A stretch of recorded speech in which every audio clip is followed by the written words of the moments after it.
The flash का trailer इतनी बढ़िया तरीके से कंपाइल किया गया है कि जो चीज़ें दिखाई जा रही हैं वो स्टोरी तो रिवील नहीं कर रही हैं, अपने अराउंड मिस्ट्री बनाते चल रही हैं और फैंस को फैन थ्योरी के लिए स्पेस भी दिया गया है। साथ ही साथ जो फाइनल डिटेल्स ऑब्जर्व करते हैं उनके लिए भी काफ़ी कुछ चीज़ें छोड़ी गई हैं। तो हम सबसे पहले बात करेंगे फ्लैश बैरी एलन और एज़रा मिलर के बारे में।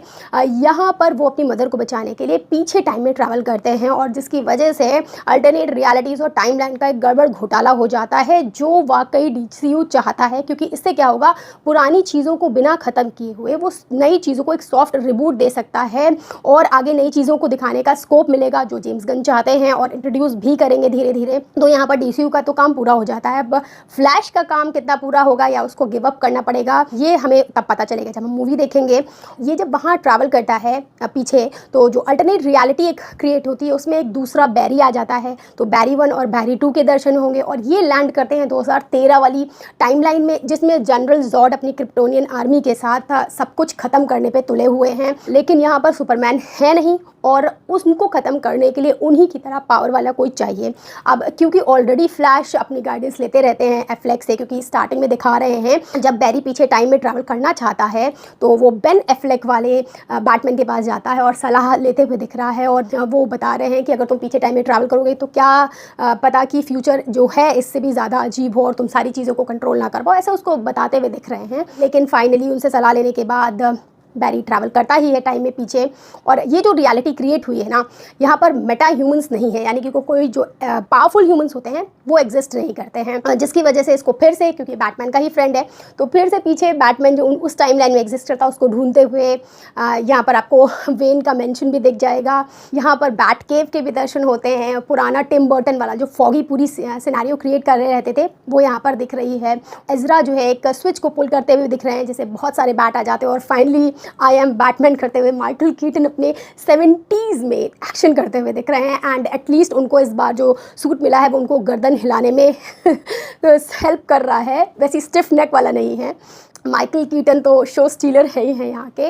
ये सारी चीज़ें जो है ना ऑलरेडी फ्लैश पॉइंट नाम की कॉमिक्स है उससे इंस्पायर्ड हैं। उसमें भी क्या हुआ था, जब बहुत सारी चीज़ों का रायता फैल गया था DC में, तो कॉमिक वर्ल्ड में फ्लैश पॉइंट नाम की कॉमिक्स आई थी जिसने एक नई सारी चीज़ों को समेटा था और नई 52 चीज़ें कुछ थी उनको स्टार्ट किया था। वैसे ही उसी कॉमिक्स की जो स्टोरी है उसका सहारा लेते हुए एग्जैक्टली वैसी चीज़ें तो नहीं हो रही हैं, लेकिन जो जेम्स गन चाहते हैं थोड़ा बहुत वैसा किया जा रहा है यहाँ पर। क्योंकि सुपरमैन नहीं है तो यहाँ पर सुपर गर्ल को इंट्रोड्यूस किया जा रहा है। जब सुपर गर्ल के बारे में बोलते हैं कि वो कज़न है, बारे में क्या, वो कज़न है सुपरमैन की और वो भी एक क्रिप्टोनियन है। उनका पॉट जब यहाँ लैंड किया था तो शायद वो या तो US बेस में लैंड किए हैं या रशियन मिलिट्री ने उन्हें कैप्चर कर रखा है, क्योंकि जब उनका सीन आता है तो वो बहुत ज़्यादा पतली दुबली सी हैं और ऐसा लगता है बीमार सी हैं और लेटी हुई हैं। उनकी आप रिब केज तक देख सकते हैं, बहुत बुरी तरीके से दुबली पतली, वो माल न्यूट्रिशन वाले फॉर्म में दिख रहे हैं क्योंकि वो सन से उनको एनर्जी लेते हैं क्रिप्टोनियंस। वो जिस जगह कैद है वो बिल्कुल अंधेरी गुफा जैसी है, एक प्रिजन जैसा है। और जैसे ही उनको माइकल कीटन की हेल्प से फ्लैश आज़ाद करते हैं वो सन की रोशनी लेते हुए दिखते हैं एक सीन में और वो धीरे धीरे उनके अंदर ताकत आती रहती है और बाद में तो एक ज़ोरदार घूसा मारती है वो जनरल जॉड को। माइकल शैनन भी अपना पूरे फुल फॉर्म में है, उनकी वो साइड वाली ब्लेड निकलती है जो आर्मर से वो दिख रही है जिससे उन्होंने रसल क्रो को मारा था, सुपरमैन के फादर को। देखिए पूरा इस नई कहानी में जो इतनी बड़ी गेम चेंजर हो सकती है DCU के लिए, उसमें एक पुराना विलन होना अकेले, वो भी जैसे हम ऑलरेडी देख चुके हैं कि वो क्या कर सकता है, ऑलरेडी उसको सुपरमैन मार चुका है, तो यहाँ पर उतना इंटरेस्टिंग नहीं होगा जब तक एक विलन इन डिस्गाइज ना हो मेरे अकॉर्डिंग। ये मैं बीइंग अ फैन, ये मेरी फ़ैन थेरी है। शायद यहाँ पर कोई विलन है जो छुपा हुआ है और मेरा पूरा शक बैरी पर जा रहा है जो अल्टरनेट रियलिटी में क्रिएट हुआ है। आप एग्जैक्टली नहीं कह सकते हैं कि मैं नहीं बता सकती हूँ कि कौन विलन होगा, आगे जब इस पर बात करेंगे और माइन्यूटली ऑब्जर्व करूँगी। यहाँ पर सबसे अच्छी चीज़ जो मुझे लगी है वो रिंग को जो फोकस करके दिखाया जा रहा है।